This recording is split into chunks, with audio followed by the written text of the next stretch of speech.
जय Hind friend, India और pride में आप सभी का स्वागत है। यहाँ पे देखिए यूजीसी नेट यूनिट 8 हिंदी नाटक विधा से संबंधित यूनिट है और आपके पाठ्यक्रम में सिंदूर की होली नाटक लगा हुआ है, जिसका मूल वाचन हमने करा दिया था और लास्ट टाइम में नोट्स रिवीजन के तौर पे हम यहाँ इसे कराने वाले हैं। ये जो रचना है लक्ष्मी नारायण मिश्र के द्वारा रचित रचना है, सिंदूर की होली 1903 में। ये इनका जन्म हुआ था आजमगढ़ यूपी में। प्रसिद्ध नाटककारों में आते हैं और इब्सन, बर्नार्ड शॉ, मैटरलिंक, इनका प्रभाव इन पे देखा जा सकता है।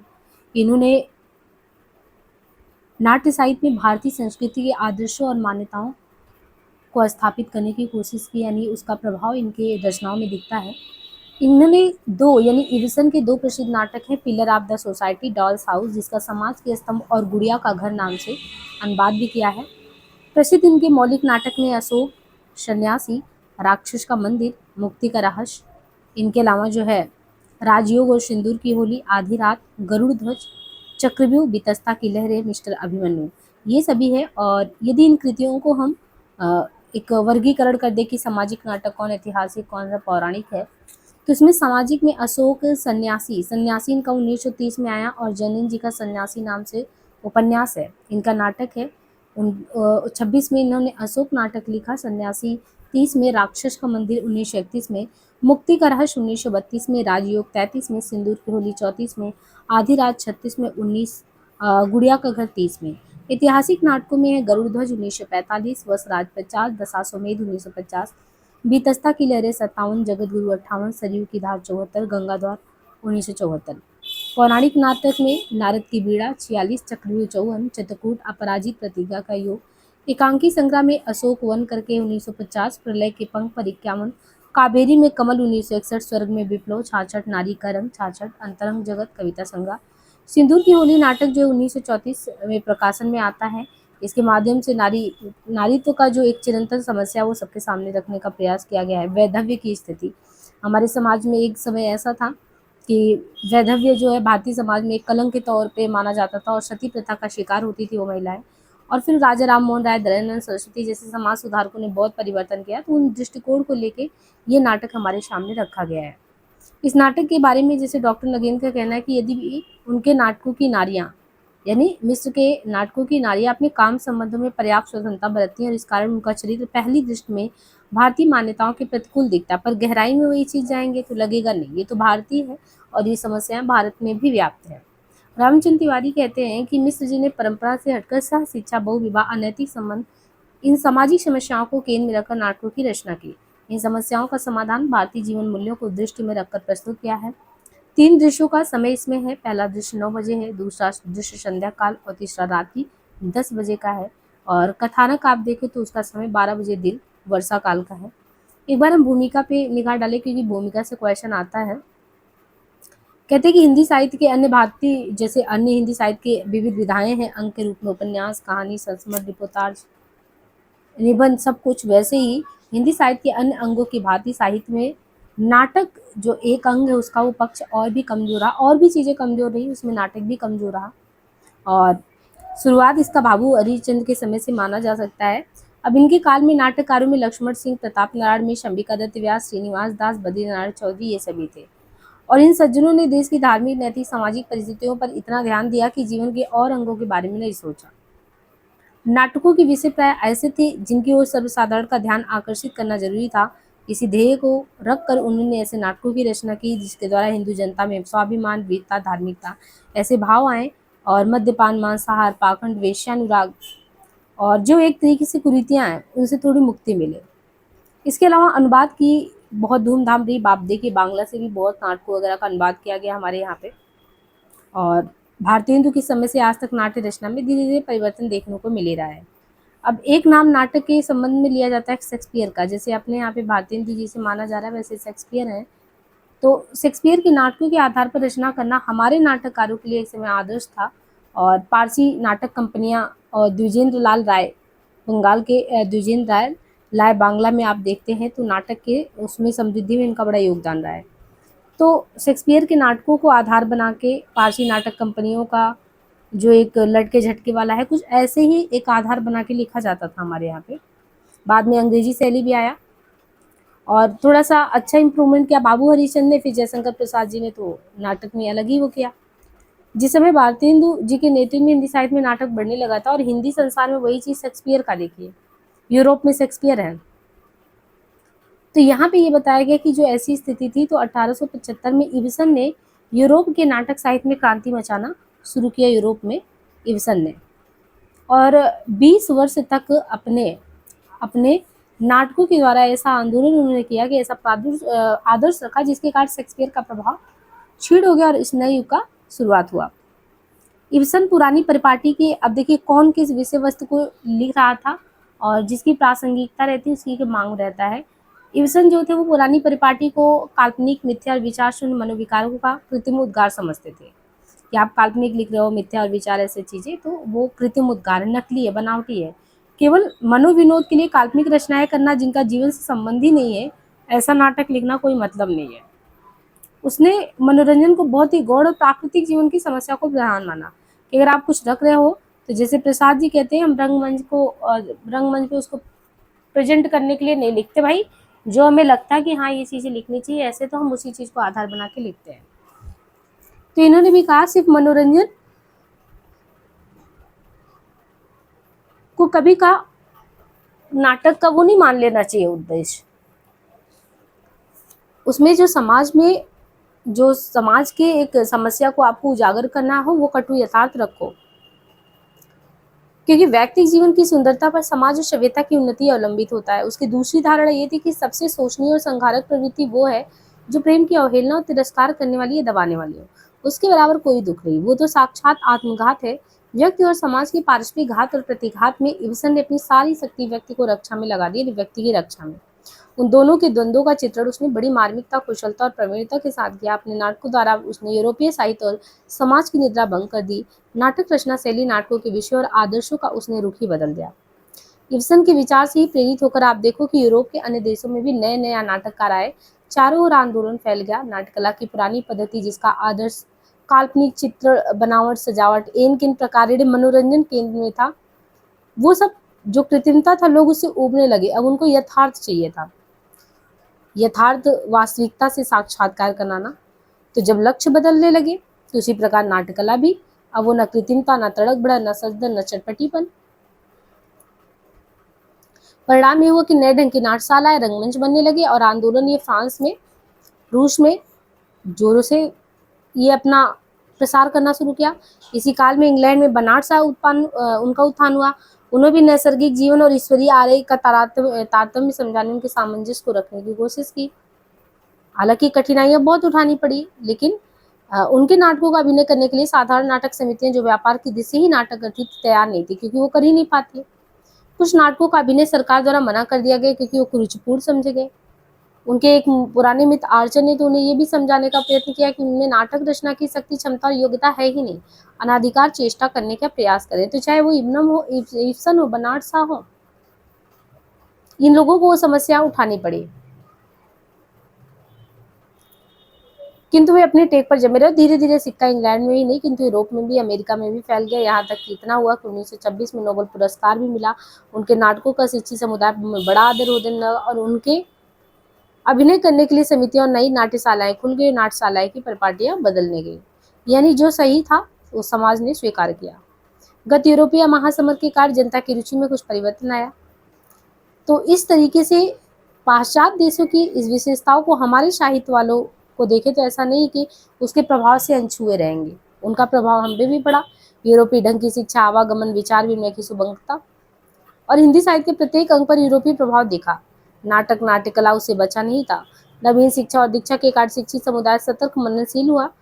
नैसर्गिकता, स्वतंत्रता, गुणों का समावेश, अब कृत्रिमता, आडंबर, पाखंड, इनको छोड़कर यहाँ पे भी नेचुरल चीजें दिखानी थी। तो इस तरीके से रूढ़ियों की जंजीरों को, चाहे वो लोहे की हो, सोने की हो, धर्म की हो, समय की हो, समाज की हो, अतीत की हो, सभ्यता की हो, सब तोड़कर आगे बढ़ना था। कि ये आदर्श तो काल्पनिक नहीं था। तो इस तरीके से नाटक का अविषय वस्तु इस रूप में आने लगा। ये जो नाटक है, श्री लक्ष्मी नारायण मिश्र जी, इन्होंने इब्सन, बनाट शा आदि प्रमुख नाटककारों के विचारों और भावनाओं से प्रेरित होकर ही हिंदी नाट्य साहित्य में नवीन धारा का प्रचार करने की चेष्टा की। अपने पहले प्रकाशित नाटक इनका है मुक्ति का रहस्य की भूमिका में उन्होंने अपने विचार जोरदार शब्दों में कहे थे कि आप कहते हैं कि बुद्धिवाद किसी तरह का हो, किसी कोटि का हो, समाज या साहित्य की हानि नहीं कर सकता। हिंदी के समालोचकों को लक्ष्य करके आप लिखते हैं, इन दिनों हमारे समालोचक साहित्य कला के भीतर सबसे पहले ये खोजने लगते हैं कि इन चीजों में लोकहित का उपदेश या सदाचार की व्याख्या कहाँ और किस रूप में हुई है, किंतु इन बातों से कला का क्या संबंध। कलाकार इस तरह का उपदेशक तो नहीं होता, वो जो कुछ भी करना चाहता है उसके निजी प्रयोग की बातें होती हैं। क्या होना चाहिए, क्या नहीं होना चाहिए, इन बातों का सवाल तो यहाँ नहीं उठता।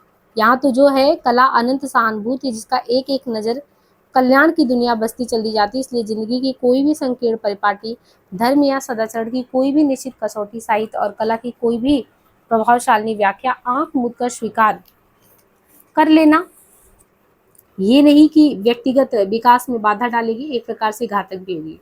तत्वतः ये बातें ठीक है, किंतु इनको व्यवहारिक बनाने में अनेक उलझनें और कठिनाइयां हैं। मिश्र जी भी इनका अनुभव करते हैं, जैसा कि उनकी उपयुक्त भूमिका से प्रतीत होता। इन समस्याओं का हल करना सरल काम नहीं है, तो कोई आशा नहीं कि ये भविष्य के निहार से आक्रांत है। मिश्र जी के नाटकों में ना तो अनेक पात्र हैं, ना गाने या कविता पाठ, कोई सामग्री और ना अनावश्यक दृश्यों का परिवर्तन। उनके नाटकों का पट विस्तार भी इतना नहीं कि उसमें विभिन्न देश, काल, व्यवस्थाएं और घटनाओं का विवरणमयी भरती हो। आधुनिक यूरोपीय शैली के अनुकूल उन्हें गिने चुने आवश्यक पात्र और व्यापार भी सुसंगत और सुनियंत्रित है। आपके कुछ शुरू के नाटकों में ही कहीं कुछ अनावश्यक बातों के विस्तार का दोष आ गया था, किंतु वो अब धीरे धीरे जा चुका है। उपयुक्त विशेषताएं प्रस्तुत नाटक सिंदूर की होली में भी है। इसमें रंगमंच की रचना और उनके संचालन के संबंध में भी सुगमता है, और नाटक का समय थोड़ा ही है, घटनास्थल भी एक ही है, केवल थोड़ा सा हेर फेर है उसमें। इसमें इसके नाटक के पात्र में भी देखेंगे तो 5 या 6 हैं। हर एक पात्र का अपना अपना व्यक्तित्व, प्रत्येक का विकास अपने अपने ढंग से हुआ, प्रत्येक की भावना और व्यक्तित्व का चित्रण सहानुभूति पूर्वक किया गया है। यहाँ तक कि मुरारी लाल का भी चित्रण सहानुभूति शून्य नहीं है। मनोरमा और चंद्रकला दोनों शिक्षित स्त्रियां हैं। यहाँ पे मनोरमा और चंद्रकला 2 स्त्रियां आएंगी, दोनों शिक्षित स्त्रियां, उनमें कोमलता, सहिष्णुता और उच्च आदर्श का अद्भुत सम्मिश्रण है। दोनों में अनुराग और त्याग का चमत्कार है। चंद्रकला ने प्रेम का जो आदर्श रखा वो पौराणिक चित्रों से कम नहीं है।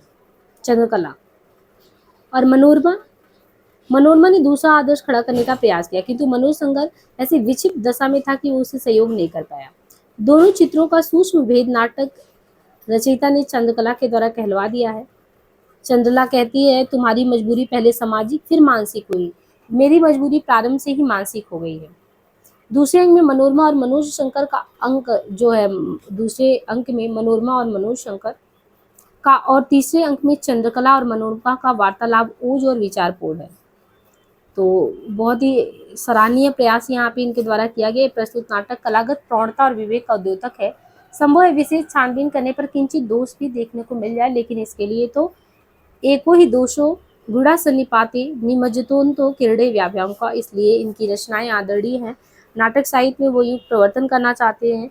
इतदर्थ हम उनका स्वागत करते और आशा करते हैं कि हिंदी संसार भी उनकी कृतियों का आदर करेगा, उनके उत्साह को बढ़ाकर उनको अपने आदर्श को प्राप्ति में और हिंदी साहित्य की श्री वृद्धि में सहायता करेगा। प्रयाग विश्वविद्यालय, राम प्रसाद त्रिवेदी, DSc, यहाँ पे ये आपका भूमिका है।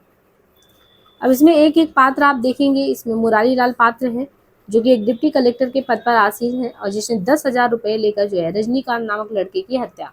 यही से शुरू हो जाता है कि डिप्टी कलेक्टर जो है वो 10,000 का घूस लेता है, और उस घूस से रजनीकांत नाम लड़के की हत्या का जो मार्ग है, रास्ता है, जो लोग क्लियर कराना चाहते थे वो क्लियर कर देता है। चंद्रकला और मनोरमा 2 कैरेक्टर है। मुरारी लाल की शिक्षित पुत्री है, वो रजनीकांत, वो वही रजनीकांत है जिसको मारने का सौदा 10,000 में हुआ है और इसके ही पिताजी ने मोहर लगा दी है। तो इसकी बेटी चंद्रकला है, उन्हीं की पुत्री है, और मृत रजनीकांत के हाथों अपनी मांग में सिंदूर भरकर उसका विधवा बन जाती है। मनोरमा एक रूढ़िवादी सोच वाली विधवा स्त्री है जो चित्रकारी जानती है। रजनीकांत चंद्रकांता का जो चंद्रकला है और मनोरमा, तो रजनीकांत जो है ये चंद्रकांता का प्रेमी, जिसकी हत्या कर दी जाती है, यानी चंद्रकला का प्रेमी है। मनोज शंकर एक शिक्षित विक्षिप्त दशायुक्त पात्र जो मनोरमा से प्रेम करता है तथा उसके पिता का हत्यारा मुरारी लाल है। भगवंत सिंह रजनीकांत का संपत्ति हेतु हत्या करने वाला व्यक्ति है। भगवंत जो है रजनीकांत को मारता है, क्यों? वो संपत्ति के लिए मारता है, उसका चाचा होता है। और माहिर अली इनका मुंशी रहता है, और हरनंदन सिंह डॉक्टर वगैरह भी आते हैं। इसमें कुछ पात्रों का जिक्र और भी किया गया है। अब हम सबसे पहले इस कथानक को पूरा विस्तार से देखते हैं। देखिए, प्रकाशन तो 1934 में हुआ सिंदूर की होली का। टोटल कितने 3 अंक हैं, 3 अंक 3 दृश्य हैं, तो आराम से आप नाटक को बहुत अच्छे से खेल सकते हैं। 3 अंक है, 3 ही दृश्य हैं। 1934 में आया। पहला दृश्य आप जो देखेंगे इसका, तो सुबह 9:30 बजे का है। सुबह साढ़े, इसका समय आपको ध्यान रखना है, पूछा जाता है। पहला दृश्य जो है वो कितना है, सुबह 9:30 का है। और दूसरा दृश्य क्या है, संध्या काल का है। तीसरा है 10 बजे, यानी सुबह 9:30 बजे, दूसरा संध्या काल का, तीसरा 10 बजे रात का। और दृश्य का स्थल क्या है, डिप्टी कलेक्टर जो मुरारी लाल है उनके बंगले की बैठक का। डिप्टी कलेक्टर मुरारी लाल के बंगले की बैठक। फ्लैशबैक शैली पे है, पुरानी चीजें याद करके बताया गया है। नाटक समस्या प्रधान नाटक है। नायिका प्रधान है सिंदूर की होली। पुरुष पात्र, कुल पात्र मिला के 9 है, जिनमें 7 पुरुष हैं, 2 ही स्त्री है, मनोरमा और वो चंद्रकला। तो इस तरीके से 34 में लिखा गया 3 अंक 3 दृश्य। समय 9:30 बजे, संध्या काल, तीसरा 10 बजे। डिप्टी कलेक्टर मुरारी लाल के बंगले की बैठक है। पूर्व द्वितीय शैली है, समस्या प्रधान नाटक है। और टोटल 9 पात्र हैं, 7 पुरुष 2 स्त्रियां। मुरारी लाल जो है यानी चंद्रकला के पिता, डिप्टी कलेक्टर मुरारी लाल, ये 40 वर्ष से डिप्टी कलेक्टर है। अन्याय के समर्थक, स्वार्थी भ्रष्टाचारी व्यक्ति, मनोज के पिता का हत्यारा। 8,000 रुपए लेके इनके पिता को 8,000 में मार दिया, 10,000 में उनके लिए मारने के लिए। और रजनीकांत की हत्या मामले 40,000 रुपए लेने वाला ये भी है। मांग तो यही रहा था, 40,000 ही। रजनीकांत जो है भगवंत सिंह का भतीजा है, उम्र अभी 17-18 है। तो भगवंत सिंह का भतीजा होता है, अपने भतीजों के मारने की रणनीति के लिए ये भगवंत सिंह आता है, इसे बात करता है। 17-18 साल का लड़का है। भगवंत सिंह कौन है, ये रजनीकांत का चाचा, उसकी हत्या करने वाला। मनोज शंकर मुरारी लाल के मित्र का बेटा है, जिनके पिता को भी इन्होंने मारा था। और माहिर अली इनका मुंशी है। हरनंदन सिंह रजनीकांत के पिता का मामा है। रजनीकांत के जो पिता थे उनका मामा हरनंदन डॉक्टर चंद्रकला का चिकित्सक है। स्त्री पात्र में मनोरमा यहाँ 18 साल की है और 10 वर्ष की उम्र में विधवा हो गई थी। तो मनोरमा जो है मतलब वही है, 16-18 का उम्र उसका बताया गया है रजनीकांत का। यहाँ जो मनोरमा है उम्र इसका 18 साल है और 10 वर्ष की उम्र में ही विधवा हो गई थी। और जो चंद्रकला है नाटक की प्रमुख पात्र, वो 20 साल यानी वो 2 साल बड़ी है। चंद्रकला मनोरमा से 2 साल बड़ी है, 20 वर्ष की उम्र में विधवा हो गई। मुरारी लाल की बेटी रजनीकांत से प्रेम करती थी और उसी के हाथों से अपना सिंदूर मांग में भरवाती, तो उससे विधवा हो गई। बाकी यहाँ पे नाटक के विषय में विधवा का चित्रण, निर्दोष की हत्या, जायदाद, निस्वार्थ आदर्श प्रेम को लेकर चीजें हैं। श्री लक्ष्मी जी ने नाटकों में अंग्रेजी के प्रसिद्ध नाटक बर्नार्ड शॉ, इब्सन, इन सबको अपने उसमें एक आधार के तौर पे लिया है। हिंदी में समस्या प्रधान नाटकों की जन्मदाता भी यही माने जाते हैं। और यहाँ पे 3 अंक है। पहले अंक में क्या होता है, आपको पहले अंक में देखने को क्या मिलता है। पहले अंक में है, बरसात का दिन पाया एक पहर दिन चढ़ चुका है। बरसात का दिन है और बरसात का दिन है पहले अंक में, और प्राय एक पहर चढ़ चुका है, लेकिन आकाश में घने बादल होने के कारण मालूम हो रहा है कि अभी सवेरा हो रहा है। तो बरसात का दिन है, प्राय पहर दिन चढ़ चुका है, लेकिन आकाश में घने बादल होने के कारण मालूम हो रहा है कि अभी सवेरा हो रहा है। डिप्टी कलेक्टर मुरारी लाल का बंगला में सामने की ओर एक बड़ा कमरा, जिसमें अंग्रेजी ढंग के एक दूसरे से लगे हुए सामने की ओर 4 दरवाजे हैं। तो इमेजिन करना आपको, बरसात का दिन चल रहा है, एक पहर दिन चढ़ चुका है, लेकिन आकाश में घने बादल के कारण लग रहा है अभी सवेरा हुआ। डिप्टी कलेक्टर उनका बंगला है, बंगला में सामने की ओर एक बड़ा सा कमरा है, जिसमें अंग्रेजी ढंग के एक दूसरे से लगे हुए सामने की ओर 4 दरवाजे हैं। 1, 2, 3 और 4, बड़ा सा बंगला का ये हॉल है। भीतर से जो मुरारी लाल है उनका प्रवेश होता है। मुरारी लाल कहाँ चले गए? चले गए जी, 9:30 हो रहा है, आज मुकदमा ज़्यादा है, घंटे भर के बाद मुझे चला जाना पड़ेगा और तुम्हारा पता ही नहीं। माहिर अली इनके यहाँ जो नौकर है, मुंशी, कहते हैं आए थे उनके भतीजे। मुरारी लाल कहते हैं अच्छा, हाँ तो क्या हुआ? मनोज के विलायत जाने का खर्च इनसे वसूल कर लो, इसी में तुम्हारी चालाकी है। तो ये मनोज को जो पैसा भेजते हैं तो कहते हैं कि इन्हीं लोगों से पैसा जो है वसूल कर लो, हरनंदन वगैरह से। माहिर अली कहता है तो वो तैयार भी है, लेकिन एक बात, पटीदारी का झगड़ा है। उस दिन जो लड़का आपसे मिलने आया था, जिसकी उम्र 17-18 साल के करीब थी, उसके बाप को मरे भी साल भर हो रहा है। अब इसे कमजोर और गरीब समझकर राय साहब उसका हक भी हड़पना चाहते हैं। बेचारा उस दिन रोने लगा था। एक ही खानदान और एक ही खून है। मुरारी लाल कहते हैं, अच्छा, इससे तुम क्या कर सकते हो? मैं खूब जानता हूँ, भगवान बड़ा जालिम है, लाखों रुपया रैयत को लूट कर जमा कर लिया है। अभी तक ऑनरेरी मजिस्ट्रेट था, इस साल राय साहब भी हो गया। माहिर अली कहता है, वो तो राजी है देने को, 10,000 लेकर तो अभी आ रहा है, लेकिन उस लड़के की जान जाएगी। मुरारी लाल कहता है, देखो ये बात मनोज को पता ना चले, केवल तुम ही जानते हो। मुरारी लाल कहता है, मुझे उस बात का बड़ा दुख है, अगर मनोज जान जाएगा कि उसके बाप ने मेरी वजह से आत्महत्या की थी तो 10 साल हो गया, अभी तक ये बात छिपी है। मुरारी कहता, हाँ, जरा भीतर जाकर चंद्रकला से पूछो कि डाक में कोई जरूरी पत्र तो नहीं आया। और चंद्रकला के साथ माहिर अली का यहाँ पे प्रवेश होता है। चंद्रकला मुरारी लाल की लड़की, अवस्था भी 20 वर्ष की है, लेकिन उसकी आकृति से लड़कपन की सरलता दिखती है। मुरारी लाल कहता, कोई पत्र आया? तो लखनऊ से, यहाँ पे चंद्रकला कहती है, लखनऊ से उसकी बीमारी फिर से उभर गई, यानी जो वहाँ पे पढ़ने गया है मनोज शंकर, तो लखनऊ से पत्र आया था। चंद्रकला कहती है, उसकी बीमारी फिर से उभर गई, किसी दिन 2 घंटे से ज्यादा बेहोशी में रहा।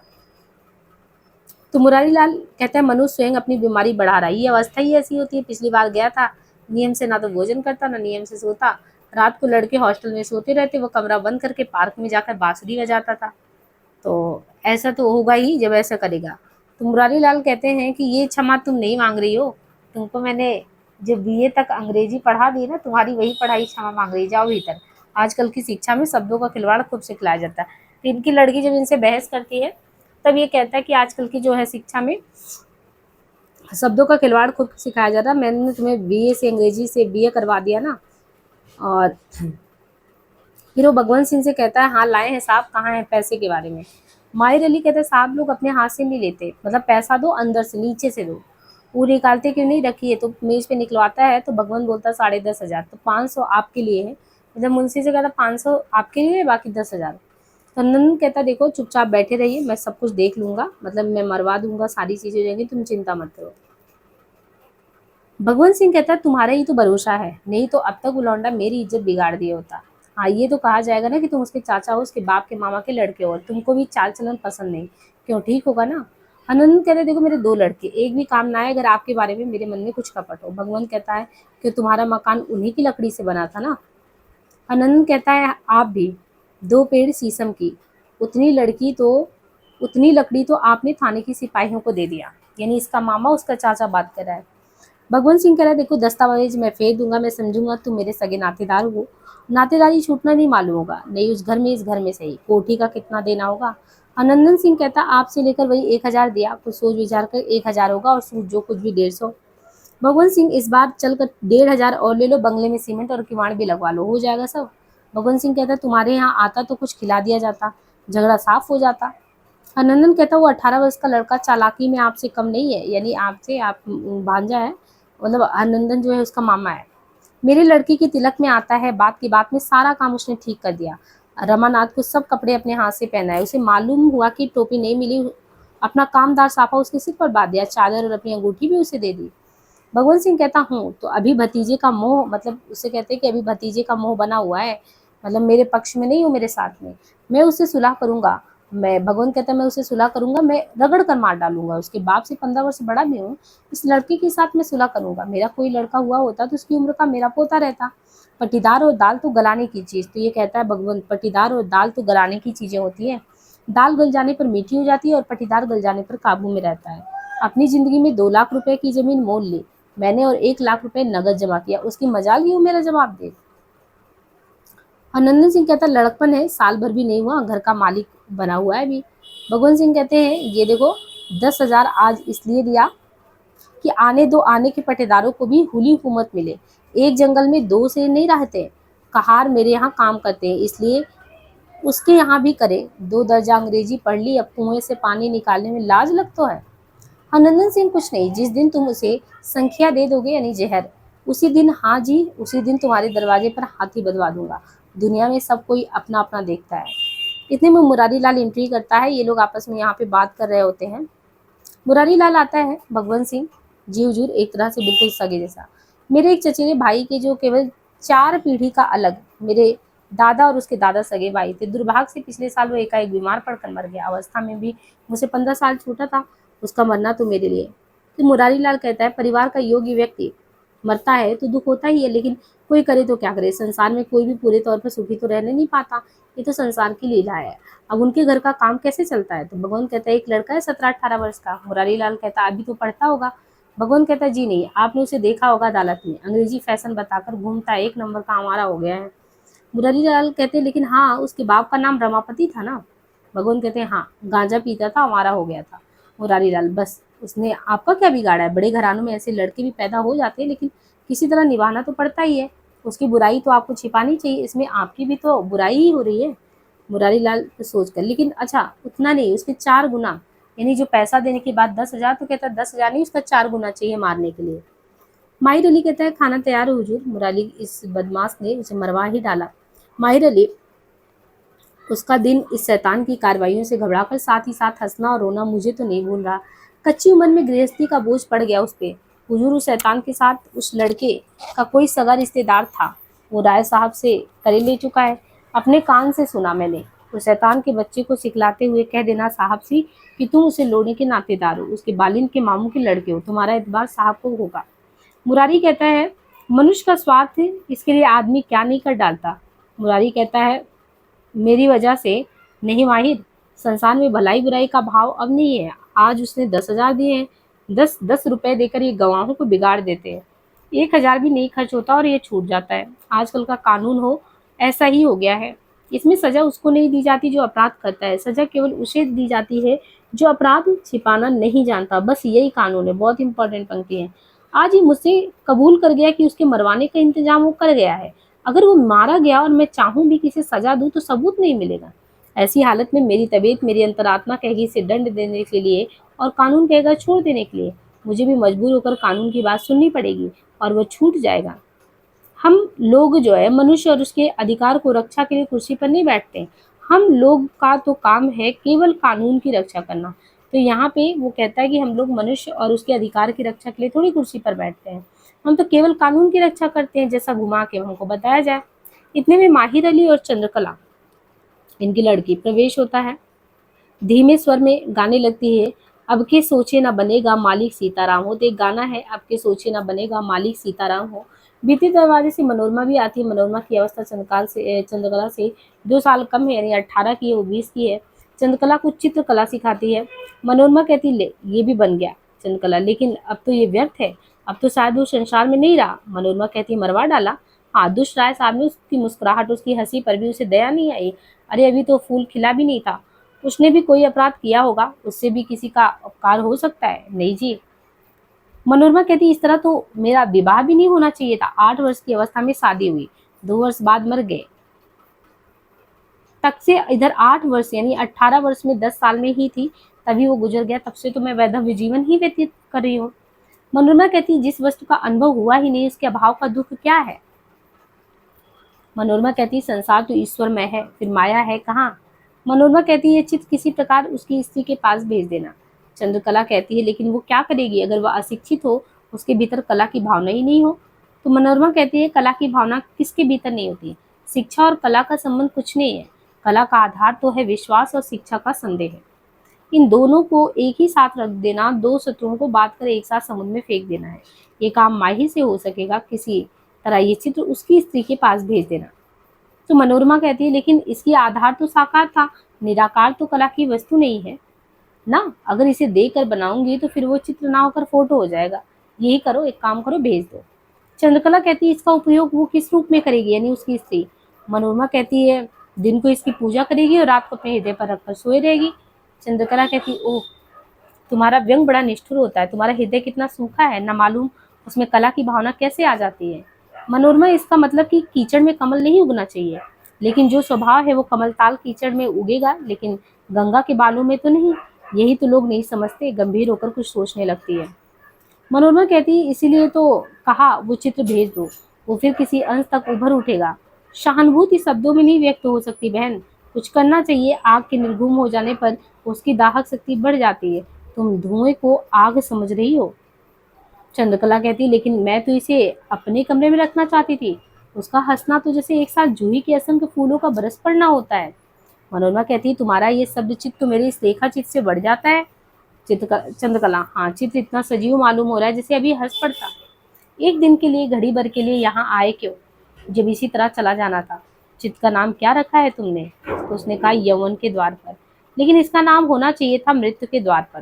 तो यौवन के द्वार पर, तो कहती है कि नहीं, इसका नाम होना चाहिए था मृत्यु के द्वार पर।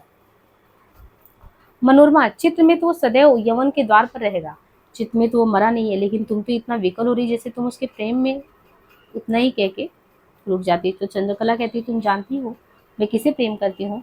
प्रेम दो चार से तो हो नहीं सकता। और फिर अब प्रथम दर्शन में प्रेम का समय भरा ही नहीं रहा। वो तो युग दूसरा था जब हृदय का रस संचित रहता था और अनायास किसी और वो बह उठता था। अब तो व्यय की मात्रा संचय से ज्यादा हो गई है। उसके साथ प्रेम की नहीं, विनोद की बात हो सकती थी, उसके साथ खिलवाड़ हो सकता था, तबीयत बहलाई जा सकती थी। इतने में उसकी आंखों से आंसू टपक पड़ते हैं। मनोरमा, मनोज बाबू से तुम्हारा चित्त टूट गया है क्या? चंद्रकला, लेकिन उससे मेरा चित्त लगा कब था? चंद्रकला, लेकिन उस समय तो किसी प्रकार जीवन के साथ समझौता करना था कि तुमने सत्य की कसौटी जो रख दी। आज मैं भी विधवा हो गई। सत्य तीक्ष्ण होता ही है। मनोरमा, अब यहाँ से जाना चाहती हूँ, इसलिए वो रो रही है। मुरारी लाल, तुम जाना चाहती हो? मुरारी लाल यानी वो मनोरमा कहती है कि मैं यहाँ से जाना चाहती हूँ, क्योंकि उसका पिता जो है चंद्रकला का, वो इसको छेड़ता भी है और गलत व्यवहार के लिए भी उकसाता है। तो वो कहती है अब मेरा यहाँ काम हो गया, चित्रकला सिखाने आई थी तुम्हारी पुत्री को, वो मेरा काम हो गया, अब मैं यहाँ से जाना चाहती हूँ। तो मुरारी लाल कहता है कहाँ जाओगे?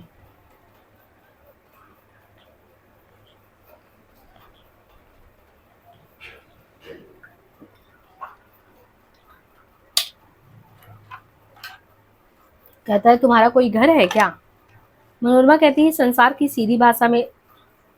मनोरमा का यहाँ पे पूरा तो उपन्यास पूरा नाटक हमने करवाया है, वो तो पूरा वार्तालाप आप सुनेंगे। यहाँ पे महत्वपूर्ण पंक्तियां ही लिया गया है। मनोरमा कहती है संसार की सीधी भाषा में जिस चीज को लोग सुख समझते हैं वो तो मुझे यही 2 महीनों से मिल रहा है। यानी यहाँ पे बहुत ही खराब कंडीशन में, समय पर स्वादिष्ट भोजन और सुख की नींद, सुंदर वस्त्र, संसार, ये तो सुख मानते हैं लोग ना, कि स्वादिष्ट भोजन है, सुख का नींद है, वस्त्र है, यही तो सुख है। ये सब होते हुए भी तो ये आपका घर है, मुझे अपना घर बनाना है। तो कहती है ये तो आपका है। मुरारी लाल कहता है लेकिन मेरे घर को अपना घर समझ लेने में तुम्हें अड़चन क्या है? तो मनोरमा कहती है देखो, कानून और कला का साथ नहीं हो सकता, है ना? तुम कानून वाले हो और हम कला वाले हैं, तो साथ हमारा नहीं हो सकता। कानून दंड देगा तो कला क्षमा करेगी, कानून संदेह करेगा, कला विश्वास करेगी। मुरारी लाल कहता है लेकिन तुमने तो अपने प्रेमी का मुख भी नहीं देखा, तुम्हें इसका कोई ज्ञान तो है नहीं, मतलब वो इतने कम समय में चला गया था।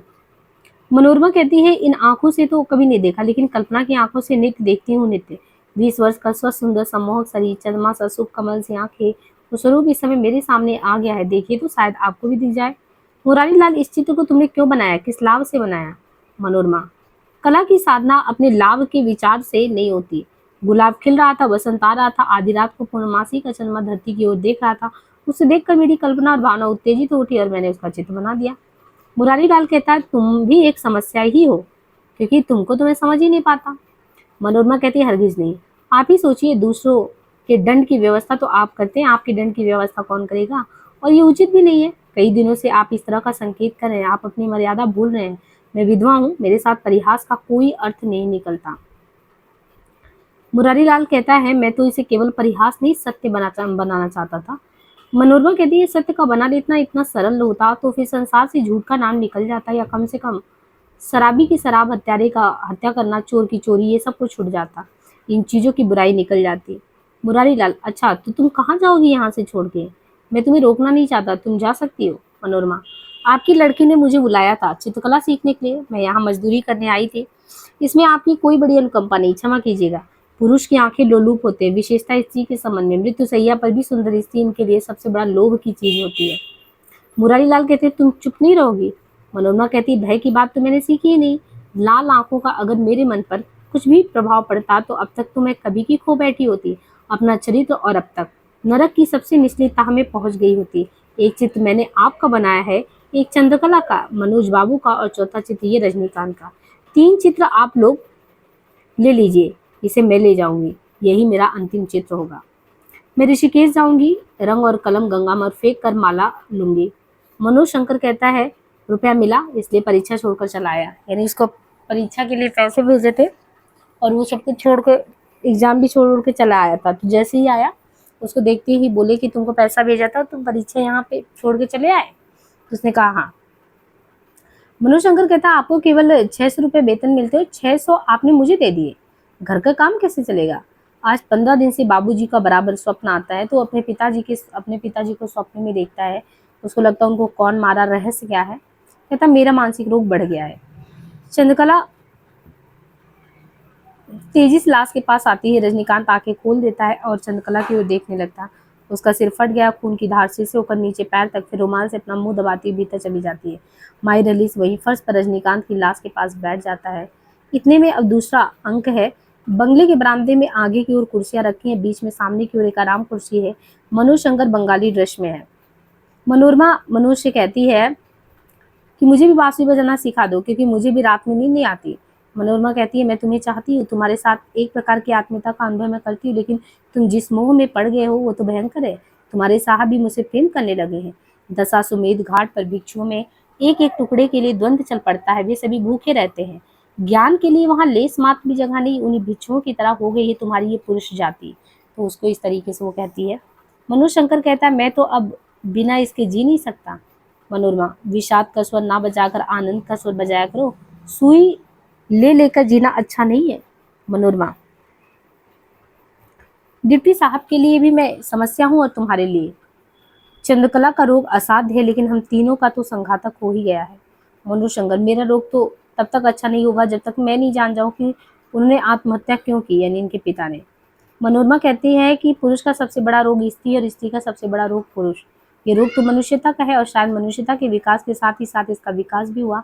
पहले इसको कुछ विशेष अवस्था देखी गई, लेकिन अब तो इस रोग का आक्रमण सभी अवस्थाओं में हो जाता है। मनुज इसका मतलब यही है कि तुम मुझे अपने से दूर हटा देना चाहती हो। मनोरमा मैं तो तुम्हारा हाथ पकड़कर संसार में उतर पड़ना चाहती हूँ। तुम बांसुरी बजाओगे, मैं चित्र बनाऊंगी, मैं विधवा और तुमको विदुर भी होना पड़ेगा, और इस प्रकार हमारा सम्मिलन आज एक जीवन का नहीं अनेक जीवन का हो सकता है। इतने में मुरारी लाल आता है। जब इनकी बातचीत चलती रहती है, मनोरमा कहती पुरुष तो वैधव्य का अनुभव कभी नहीं करता। जो मिला नहीं उसका चला जाना, उसका सुख क्या और दुख क्या। मनोज शंकर उसी दुख में चंद्रकला बीमार पड़ी है। आप जानते हैं मैं मनुष्य की कमजोरियों का कितना निष्ठुर आलोचक हूँ, इसलिए मैं उसको बीमारी को नाटक समझ रहा हूँ। मुरारी लाल अभी जो तुमने इस विधवा का हाथ पकड़ा था इसका मतलब क्या है? मनोज शंकर ये विधवा आप नहीं जानते या शायद जानते भी है, अग्नि है, हलाहल है। ये कोई भी पुरुष उसे छू कर या पी कर जी नहीं सकता। उसका हाथ तो मैंने इसलिए पकड़ा था कि मैं जीवन भर अविवाहित रहूंगा। मनोज शंकर किसी को गोली मारना यदि वीरता है तो गोली मारकर बांसुरी बजाना तो वीरता से बढ़कर वीरता और महानता से बढ़कर महानता। यदि ये मुझसे संभव हो सका तो मैं समझूंगा कि अपने से बड़ा मनुष्य से भी बड़ा हूँ। मुरारी लाल कहता है मनुष्य से बड़ा तो केवल देवता होता है। मनोज शंकर जीवन इस तरह की बातें नित्य सिखलाता है। बहुत से लोग जीवन को शिक्षा और ध्यान यदि शिक्षा को और ध्यान नहीं देते, शिक्षा की ओर ध्यान नहीं देते, इसलिए उपदेशक और दार्शनिक बनते हैं। लेकिन जो उसे सुनते हैं समझते हैं मेरी तरह शायद वो व्यंग करते हैं। मनोज शंकर कहता है तो रजनीकांत की मृत्यु का प्रधान कारण ऐसी विलायत यात्रा है। मैं वहां किस आशा से जाता, मतलब कि इतना पैसे तुमने ऐड के मुझे भेजे थे। मुरारी लाल कहता है सिविल सर्विस के लिए। मनोज कहता है उस समय मैं 12 वर्ष का था, आज 22 का हूँ। ये एक पूरा युग चाहता है, लेकिन ये रहस्य उन्होंने आत्महत्या क्यों की अभी ज्यों का त्यों बना है। मनोज शंकर कहते हैं कि अब आप भी छिपाना चाहते हैं तो शायद बांसुरी की जगह मुझे पिस्तौल लेना होगा। मुरारी संसार जानता है हम लोग दो शरीर एक प्राण थे। मनोज सूत्र रूप में व्याख्या के रूप में। शुद्ध काल तो चला गया, अब तो व्याख्या काल है। घड़ी दो घड़ी की व्याख्या में 10 वर्ष के सूत्र साफ हो जाएंगे, उनका अर्थ व्यक्त हो जाएगा, बस आप कहते चलिए।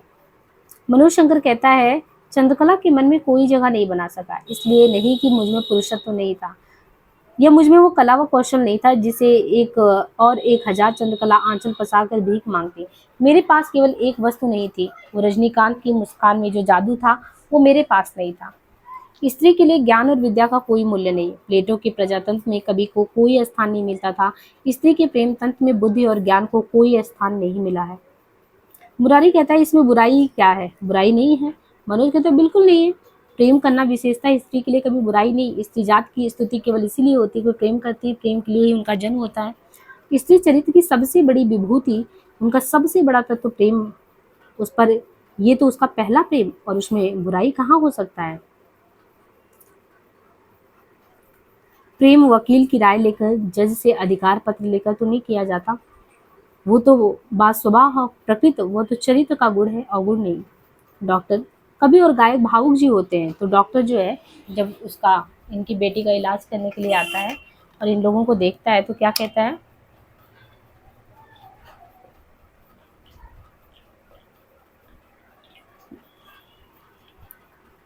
कहता है डॉक्टर कवि और गायक, जो गायक है और जो कवि है दोनों ही भावुक जीव होते हैं। आप उनके शरीर को कष्ट नहीं देंगे, चाहे वो मर जाए, लेकिन मैं जिलाना चाहूंगा, चाहे उनके शरीर को कष्ट हो। मनोशंकर, डॉक्टर साहब आप लोग रोग के कारण का अनुसंधान नहीं करते, रोग की कल्पना कर दवा करते हैं। नतीजा ये होता है कि आप लोग संजीवनी लिए ही है और मृत्यु संख्या नित्य बढ़ती जा रही है। चंद्रकला की चिंता आप ना करें, मैं उसकी दवा कर लूंगा, उसका रोग शारीरिक नहीं मानसिक रोग है। मनोशंकर, डॉक्टर साहब 1 मिनट में स्वाभाविक नाड़ी की गति जो है वो कितनी है। तो उन्होंने कहा 70 से 85, और यहाँ तो 130 तक मौत हो जाती है। तो मनोज ने कहा एक बार मिनट में मेरी नाड़ी की गति 165 हो गई थी, लेकिन मैं तो अभी तक जी रहा हूँ। मनोज कहता है मनुष्य को स्वस्थ रखने के लिए जीवन बल उसके भीतर निरंतर काम करता है। हम लोग बीमार पड़ते हैं मरने के लिए नहीं, बल्कि स्वस्थ होने के लिए। प्रकृति ने तो बीमारी के साथ जीवन का संबंध जोड़ा था, लेकिन आप लोग उसके साथ मृत्यु का संबंध जोड़े थे, और इसी में सब कुछ बिगड़ जाता है। डॉक्टर कहता अर्थात अब आप चिकित्सा की एक नई प्रणाली बना रहे हैं। मनोज कहता जी नहीं, उसी पुरानी परिपाटी को फिर से मैं जगा रहा हूँ। मनुष्य अपनी आदिम अवस्था में आज से कहीं अधिक स्वस्थ था, इसलिए कि तब डॉक्टर नहीं थे, मनुष्य था, और शक्ति और जीवन का केंद्र प्रकृति होता था। स्वास्थ्य के कृत्रिम साधनों और बोतल की दवाओं ने स्वास्थ्य को जड़ से काट दिए। स्वास्थ्य तो आप लोगों की अलमारियों में बंद हो गया है, लेकिन ये बहुत दिन नहीं चलेगा। प्रकृति अपना बदला लेगी। प्रकृति के रास्ते पर लौट आना, निरोग होना दोनों बराबर ही है। मुरारी लाल, ना तो मेरा कोई अपना जीवन है और ना अपना आदर्श। अदालत के कारण मेरा चित्त भी घबरा रहा है। मनोज, ये आप नहीं समझेंगे, उस दवा की नहीं सहानुभूति, और उसे नहीं समझेंगे यानी बेटी को, कि उसे ये दवा की जरूरत नहीं, सहानुभूति और एकांत की है। यहाँ देहातों में अधिकांश रोग पूजा पाठ और तंत्र मंत्र से अच्छे किए जाते हैं। इन चीजों का प्रभाव सीधा दिमाग पर होता है। रोगी की इच्छा शक्ति जाग जाती है और प्रकृति की शक्तियों का काम करने के लिए अवसर मिलता है। चंद्रकला, वो कहती है मुझे क्षमा नहीं करोगे, मैं तुम्हें पहचान नहीं पाई जब वो उसके पास जाता है। मनोज कहता है लेकिन मुझे इसकी कोई शिकायत नहीं, जो कमी मुझ में थी, चलो आज नदी की ओर चले घूमने, हमारे विरोध आज सदैव के लिए मिट जाए। जाओ कपड़ा बदल कर आओ। मनोज शंकर कहता है क्या सोच रही हो मनोरमा, यही कि पुरुष के लिए प्रायश्चित करना पड़ता है स्त्री को। स्त्री जीवन का सबसे सुंदर और सबसे कठोर सत्य यही है।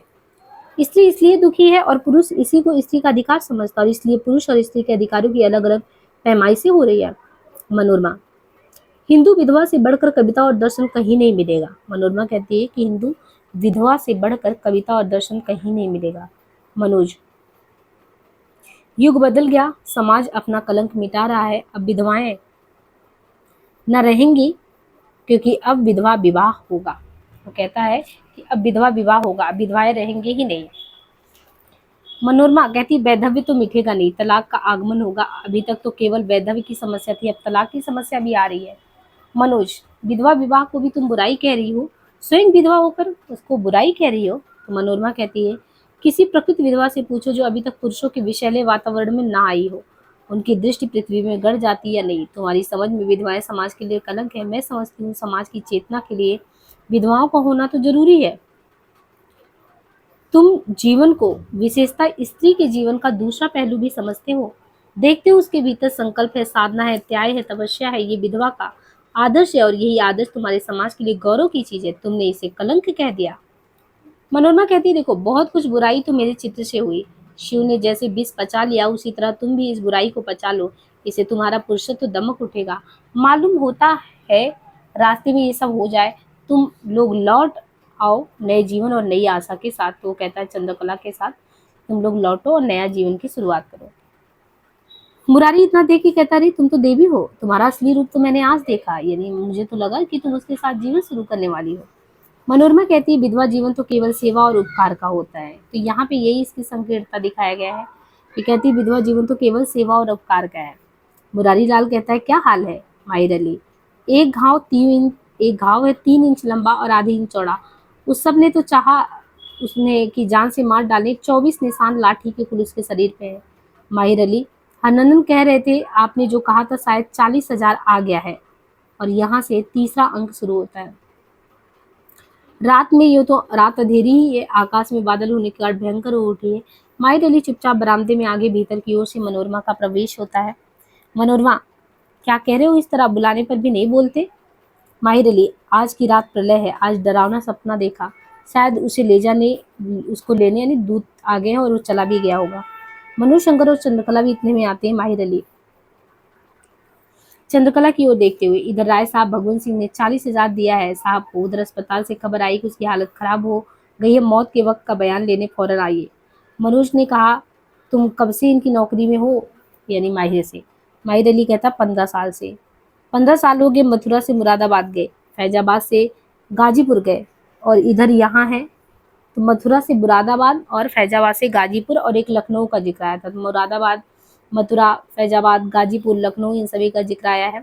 मनोज शंकर कहते हैं, चंद्रकला शांत रहो, सारा संसार मरता है, एक और मृत्यु हो रही है, दूसरी ओर जन्म हो रहा है, ये कोई बात नहीं है। माहिर अली क्या कह रहा है? मनोज कहता, देखो, कयामत की रात तो रोज आती है। रजनीकांत के लिए आज ही कयामत की रात थी, कल संभव मेरे लिए या तुम्हारे लिए हो, लेकिन इसमें घबराने की कोई बात नहीं। इतने में चंद्रकला का प्रवेश। चंद्रकला पीले रंग की कामदार साड़ी और सोने का चंद्रहार पहने है। मनोज इसकी ओर विस्मय से देखता है। मनोरमा, वाह, क्या कहना है? तुम्हें इस रूप में देखना चाहती थी, चित्र बनवाते समय तुमने ये श्रृंगार क्यों नहीं किया? चंद्रकला, तब तो मैं पार्वती की तरह मृत्युंजय के लिए तपस्या कर रही थी। चंद्रकला, बस कहना मत फिर, मेरे आत्मज्ञान को तुम मोह कर कह रही हो? मोह है वो, मैं जिसकी थी हो चुकी है। और समझौता कैसा? आग और पानी का समझौता कैसा होता है? मनोज सप्तरा से योग्य है, लेकिन उसके भीतर एक प्रकार का संदेह, एक प्रकार का अंधकार है जो मैं समझ नहीं सकती। वे स्वयं अपना विश्वास नहीं कर सकते। प्रयत्न उन्होंने भी किया और मैंने भी, लेकिन हम दोनों असफल रहे, यानी एक नहीं हो पाए। मनोरमा कहती हूँ, लेकिन ये अंग्रेजी विदेशी भावावेश प्रथम दर्शन का प्रेम हमारे देश में तो नहीं चलता। चंद्रकला कहती है कि राम और सीता का, दुष्यंत और शकुंतला का, अज और इंदुमती, नल और दमयंती का प्रेम पहले ही दर्शन में हुआ। स्त्री का हृदय सर्वत्र एक है, क्या पूर्व, क्या पश्चिम, देश, क्या विदेश। मनोरमा कहती है कि मुझे संदेह है, तुम विचार नहीं कर रही हो। चंद्रकला, तुम्हारा आदर्श मेरे सामने है। तुम 8 वर्ष की अवस्था में विधवा हुई और आज मैं 20 वर्ष की अवस्था में विधवा हो रही हूँ। तुम्हारा निभ गया तो मेरा नहीं निभेगा। चंद्रकला, इधर देखो, मजबूरी मेरे लिए भी है। तुम्हारी मजबूरी पहले सामाजिक है और फिर मानसिक, मेरी आरंभ में ही मानसिक है। तुम इस विचार में पड़ गई कि मेरा निर्वाह कैसे होगा। रोटी और कपड़े के प्रश्न को लेकर स्त्रीत्व की मर्यादा बिगड़ गई। हमारा स्त्री का निर्माण भी उन्हीं उपकरणों के हुआ है जिसे पुरुष का हुआ है, लेकिन तब भी हम पुरुषों की गुलामी में सदैव से चले आ रहे हैं। हमारे भीतर कभी संदेह पैदा नहीं हुआ कि ऐसा क्यों? पुरुष की 4 हाथ की सेज में ही हमारा संसार सीमित हो जाता है। पुरुष ने स्त्री की कमजोरी को उसका गुण बना दिया और उसी प्रशंसा में सदैव के लिए आत्मसमर्पण कर बैठी। दूसरों की रक्षा में हम अपनी रक्षा नहीं कर सकते। मनोरमा, अरे तुम्हें उन्माद हो रहा है क्या? चंद्रकला, छी, उन्माद क्यों होगा? मेरे भीतर आज चिरंतन नादित्व का उदय हुआ है। मेरी चेतना आज मेरे चारों ओर फैल रही है और तुम कहती हो मुझे उन्माद हो रहा है। मनोरमा, तुम्हारे सिर पर ये सिंदूर कैसा? चंद्रकला, मेरा विवाह जो हुआ है अस्पताल में। क्या? अरे हाँ, क्या कह रही हो? उसने विस्मय से। मेरा प्रेमी वहाँ था। तुम जानती हो कि मेरी सुहाग रात है, कितनी सूनी लेकिन कितनी व्यापक, इसका अंत नहीं है। मेरा पुरुष मुझे अपने गुलामी में ना रख सका, मुझे हमेशा के लिए स्वतंत्र कर गया। मुझे जो अवसर कभी ना मिलता वो मिल गया। मैंने उसके हाथों से अपनी मांग में सिंदूर भरवा लिया। देखती नहीं कैसे सिंदूर की होली खेली हूँ मैं। मनोरमा कहती, तुम्हारा चित्त स्थिर नहीं लगता, इस समय चुप रहो। चंद्रकला, पुरुष बलि है, सब तरह से बलि रहेगा। मैं द्वंद्व में विश्वास नहीं करती। स्त्री ने स्वयं अपना नरक बनाया है, पुरुष उसके लिए दोषी नहीं। हमने कभी अपनी आत्मा की पुकार नहीं सुनी बहन। मनोरमा, मेरे साथ वेद मंत्रों और शंख ध्वनि का सवाल था, इसलिए मैं एक बार विधवा हुई, लेकिन तुम्हारे साथ तो अनेक बार विधवा होने की संभावना है। भावुकता और विक्षोभ के अवसर पर निकले हुए सब संस्कारों की मर्यादा इस तरह नहीं मिट सकते, और इसलिए कि आदर्श उनका आधार नहीं होता, परीक्षा की आंच में ठहर भी नहीं सकते। मनोरमा, आजकल के जिन लोगों को अंग्रेजी को ऊंची शिक्षा मिल गई हमारे यहाँ, वे वो भी आत्मा को खिलौना बना रहे। वे भी कहने लगे कि अपना पुरानी आत्मा को मार डालो, बदल डालो, नहीं तो कल्याण नहीं। इतने में मुरारी आता है, उसका चेहरा उतरा है, आंखें कठोर है। चंद्रकला को उसके पिता काफी भला बुरा कहते हैं। उनको मनोरमा समझाती भी है, मुरारी पागल होना इतना आसान नहीं है, नहीं तो मैं कभी का पागल हो गया होता। मनोरमा, बयान है क्या? मुरारी लाल, उसने किसी मरने वाले का नाम नहीं बताया। रजनीकांत का बयान। पिता रमापति सिंह 5 सितंबर दिन रविवार को 2 घंटा दिन रहते में अपना धान जो कि बाग नंबर 131 के पश्चिम अराजी नंबर 133 में रोपा गया देखने गया। एक साथ 4 लाठियां पड़ी, एक ही साथ 8 लाठियां ऊपर पड़ी। नाम बतलाना मैं नहीं चाहता, मेरे परिवार में केवल दोस्त, यहाँ कोई बच्चा भी नहीं है। मनोज और माहिर अली का प्रवेश होता है। मनोज कहता है, याद कीजिए वो रात, 10 वर्ष बीत गए। आपने अपने मित्र को भांग पिलाकर नाव से नदी में ठेल दिया था। केवल रुपया 8,000 पचा लेने के लिए उसी रुपए से आपने ये मोटर ली थी और गांव पर एक बंगला बनवाया था। मुरारी लाल, नहीं, ये कोई भी बुरी प्रायश्चित से मिट सकती है। मेरा प्रायश्चित पूरा हो गया। संसार में आस्थान खोजने ना निकलो, लेकिन दोनों में से कोई नहीं रुकता।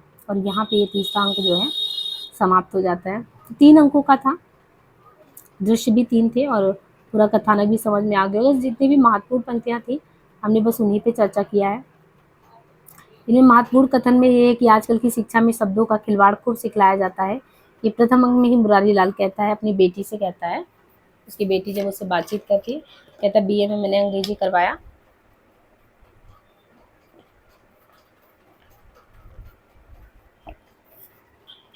तभी तुम ऐसे बोल रही हो।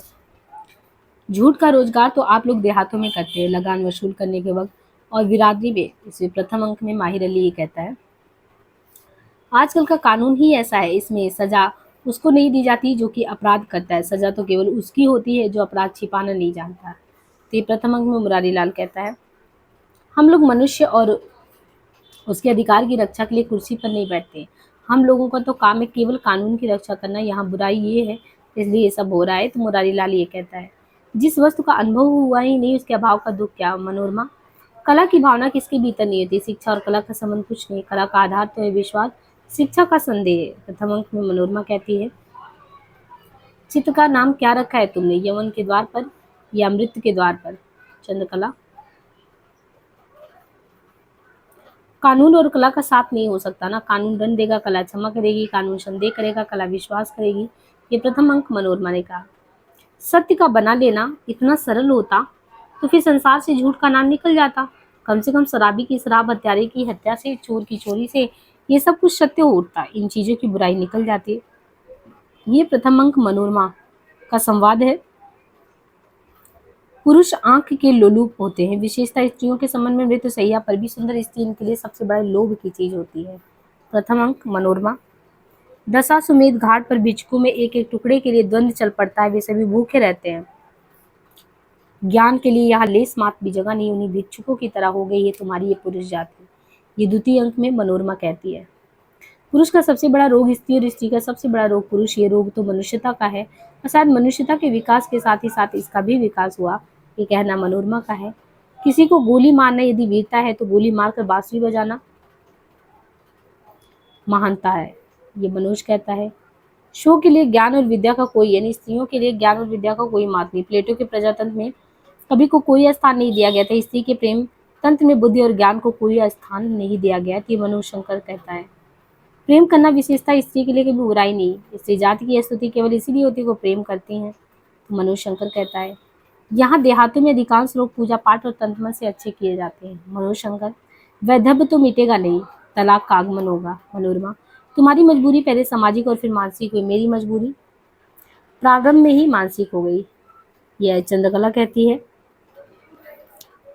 मेरे भीतर आज चिरंतन नारित्व का उदय हुआ, मेरी चेतना आज मेरे चारों ओर फैल रही है। तुम कहती हो मुझे उन्माद हो रहा है, मैं आज अपने पैरों पर खड़ी हो रही हूँ। तीसरा अंक चंद्रकला, मेरे साथ वेद मंत्रों और शंखध्वनि का सवाल था, इसलिए मैं एक बार विधवा हुई, लेकिन तुम्हारे साथ तो अनेक बार विधवा होने की संभावना है।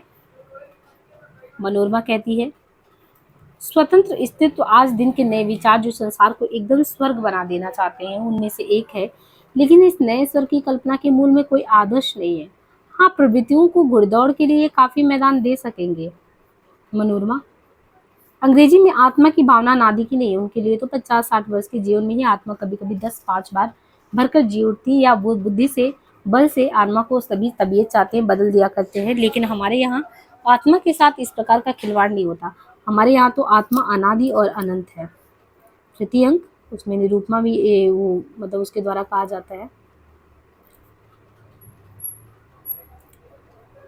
तो इसमें एक तरीके से वैधव्य जीवन को दिखाया गया है। और यहाँ पे चंद्रकला डिप्टी कलेक्टर मुरारी लाल का एकमात्र संतान, आयु उसकी 20 वर्ष है, सरलता है, सज्जनता। और मुरारी लाल सबसे पहले अपने मित्र मनोज शंकर के पिता की हत्या मात्र 8,000 रुपए के लिए कर देता है, जिसके बाद वो मनोज शंकर का पालन पोषण करता है ताकि वो बात जो है छिप जाए, और अपने मुंशी माहिर अली को भी साथ में मिलाता है। तो निर्दोषी वो होता है। चंद्रकला स्वच्छंद उन्मुक्त प्रेम की पक्षधर है। प्रथम दृष्टि में उसे रजनीकांत से प्रेम हुआ, और ये जानते हुए भी कि वो विवाहित है, उसे प्राप्त करने की इच्छा भी रखती है। चंद्रकला रजनीकांत की निर्मल मुस्कान, रत्नारी आंखों और माथों पर झूलती है, तो सच्चे मन से उसे प्रेम करती है। मर्दासन रजनीकांत को देखने वो अस्पताल जाती है। पिता उसके क्रोधित होते हैं, और आज मैं विधवा हो गई ऐसे करके वो अपने मांग में सिंदूर भी भर लेती है। वो चंद्रकला अपने वैधव्य को अमर बनाना चाहती है, लेकिन मनोरमा जानती है कि ये क्षणिक आवेश मात्र भावुकता है। चंद्रकला को स्वच्छंद प्रवृत्ति के कारण ही मनोरमा को उसके अनेक बार विधवा होने का डर है कि ऐसे तो ये बहुत लोगों के साथ करेगी। चंद्रकला जो है आधुनिक विचारों वाली युवती है तथा नारी स्वतंत्रता की पक्षधर है। उसके अनुसार नारी स्वयं अपने शोषण के लिए उत्तरदायी है। चंद्रकला को सामाजिक रूढ़ियों के बंधन स्वीकार नहीं है। विवाह के अवसर पर होने वाले वेद मंत्र शंख ध्वनि उसको अर्थहीन मानती है। सामाजिक परंपराओं की पूर्णता उपेक्षा करते हुए वह अस्पताल में मर्दासन रजनीकांत के हाथों अपनी मांग में सिंदूर भर लेती है। चंद्रकला अपने मत को ही शास्त्र मानती है, अनुभूति को महत्व देती है, सामाजिक परंपराओं की उपेक्षा करती है, वैधव्य की वो रूढ़ियों को जो बने बनाए हैं। तो क्योंकि जिस पुरुष को देखा ही ना उसके नाम रूपी डोर से बंधकर जैसे वो जी रही है, उम, मनोरमा, वो उस चीज़ को नहीं मानती। अंत में चंद्रकला स्वयं को विधवा मानकर अपने पिता का घर छोड़ने का निश्चय कर लेती है। मनोज शंकर के सामने भी पिता की हत्या का राज खुल जाने पर वो मुरारी लाल की कोई भी सहायता नहीं चाहता। वो भी मुरारी लाल के घर से जाने की निश्चय कर लेता है, और मनोरमा भी तीर्थ यात्रा पर जाने का निर्णय ले लेती है। इस प्रकार मुरारी लाल अंत में अपने कुकर्मों के कारण अकेला पड़ जाता है। तो यहाँ पे एक तरीके से स्त्री पुरुष की समस्याओं को, विषमताओं को उनको हमारे सामने रखा गया है। तो इस तरीके से ये नाटक हमने 1 घंटे में पूरा जो है समेटने की कोशिश की है। बाकी कंप्लीट आप जो सेशन करेंगे उसमें एक लाइन बाय लाइन चीज़ों को कराया गया है। धन्यवाद।